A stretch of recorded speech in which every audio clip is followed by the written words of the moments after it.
I am Tina from tinaheals.com. Check out my website and go to my blog. There's a link on my website. You can straight just go to my blog. And I have two blogs. I'm a guest writer. Check out my body of work. Now, the topic of discussion for today is personality types based on astrological archetypes of the sun and the moon. And this is this series of videos, 12 videos that I hopefully will complete today, will deal with the moon in Leo and all the other 12 sun signs like Aries, Taurus, Gemini, Cancer, right?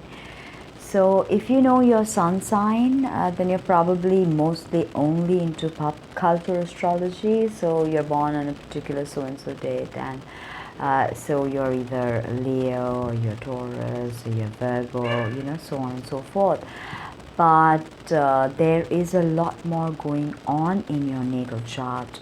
In fact, there are 9 planets in astrology. The sun and the moon are also planets in astrology, okay? And each planet represents an archetype or an inherent idea that is embedded within that planet. That's how the planet expresses its energies, okay? So the sun is our exterior self, our persona, okay? All the masks we wear, the sun, right?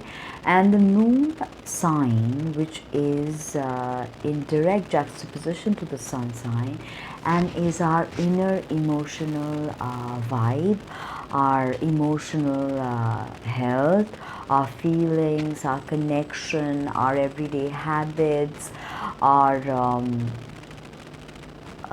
place of security, our concept of security, our mother. The sun, of course, you understand, connects with the father. Now, if you only study the sun, you get really a pretty limited understanding of your whole personality. Why? Because as I just said, the sun is your exterior self. It's what you want people to perceive you as. It's not necessarily who you are. So if you really want to know someone, then it's important to know their moon sign, because then you know who they are when there's no one looking. Who are they deep inside, right? That's what you can get with the moon sign. That's the most important thing. Now here we are talking about the moon's placement in Leo. So if you don't know, of course, where your moon sign is placed, then please go Google and find the chart calculator, and you'll see how you have to put in your details and your moon sign will pop out.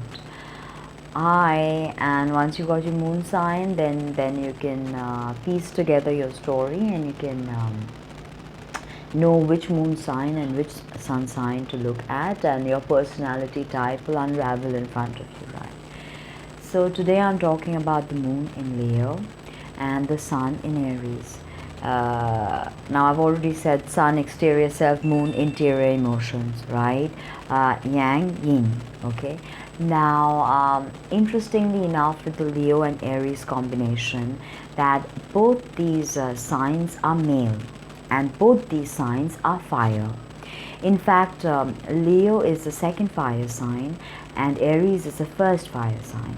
So there's a lot of yang component in this energy of the Leo moon and the Aries sun. There's this, okay, now let's explore what Leo is and Aries is, and then piece the story together, okay? So now moving on to, if you have your moon in Leo, then you are the eternal child, because the moon is associated with childhood, and you and being Leo, which is the 5th house and the 5th sign, it's all about children. It's about that childlike quality. Now sometimes it can become childish if Leo is giving in to the lower vibes, but Leo energy is all about that exuberant, childlike expression of wonderment and joy and awesomeness of life. Leos are the artists, because this 5th house is of art, creative energy. 5th house is of children. thereby the connection with children. So Moon and Leo people are very connected to children, okay, and they are divas, because they're probably bigger divas than Sun in Leos, because over there the Sun in Leo people are just trying to, like me, just trying to project that diva quality, right?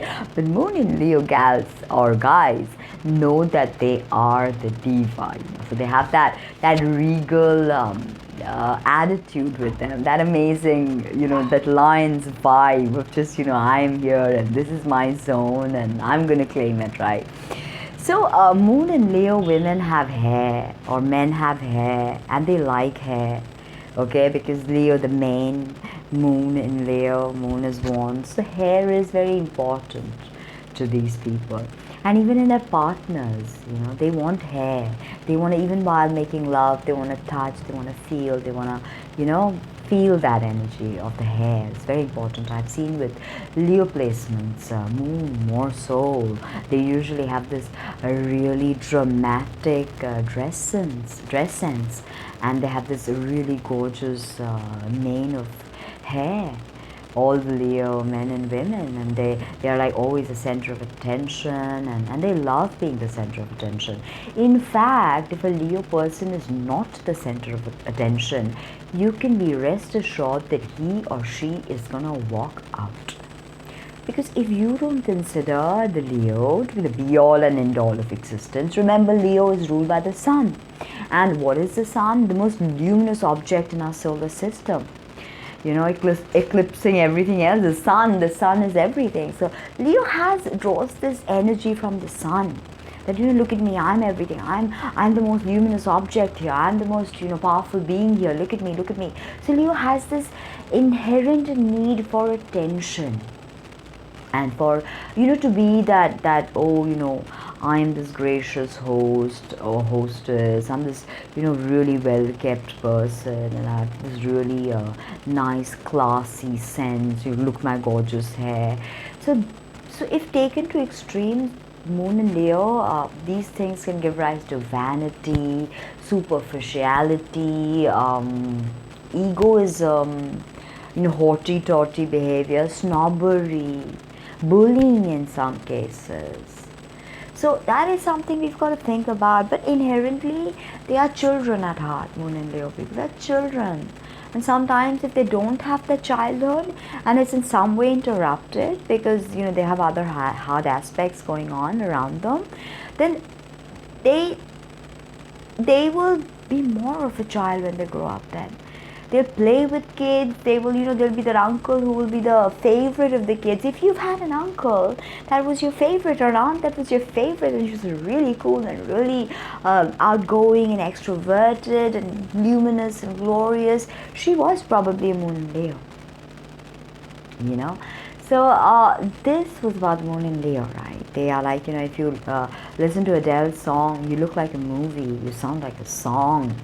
That's how the Moon and Leo person looks alive. They want to look like that movie, they want to sound like that song. And they want you to acknowledge it, if possible, every second. But if not, hey, you have to keep telling them that, oh my God, you're glorious, you're beautiful, you're gorgeous, look at your hair, look at your clothes, your sense of style, you're impeccable.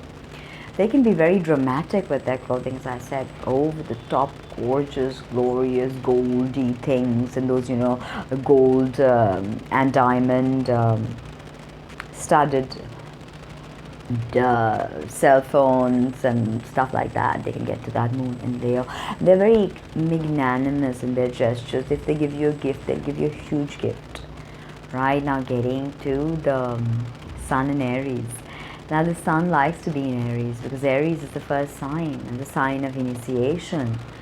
So the Sun loves to be in Aries, expresses glorious power, and if you have an Aries Sun, then you love to start things. You're a leader, and with Leo Moon, your leadership qualities amplified. They are amplified, and you are the tremendously powerful and magnetic leader. Aries is ruled by Mars. So you have that, fearless, macho, machismo, if I may say. You just go forward and do something. Now, again, too much of everything is bad, and this is too much of yang energy, as I can see. Moon can be uncomfortable in Leo. It's after all, it's yang components rulerships. The moon could be uncomfortable, but if well expressed, the moon is a great artist in Leo. Don't forget, Leos are the greatest artists, okay? At least in the 3D world. Maybe Pisces takes it to the interdimensional level, but Leos are the greatest artists of the creative, fiery artists, Now, balance is what I would say, and really getting in touch with your yin self, your feminine component. Don't laugh at me if you're a dude. You also have a feminine within you. You're a mixture just like all of us, polarities, male, female. Bring them together, balance them, and take leadership. Go out, start new things, but complete them. Leo, Aries, both not good at completing. Aries just wants to start things, and Leo just wants to look at the big picture. Hey, I'll plan everything out. Excuse me. Hey, I'll plan everything out, but don't talk about the little things and the little details and stuff like that. But little details have to be looked at. So that's again something that you might need to work on. Rest. You're fire, baby. Pure fire. Go out and create. Don't burn everyone around you or yourself, okay? Subscribe if you like what you see, and find my website, www.tinahills.com. Bye.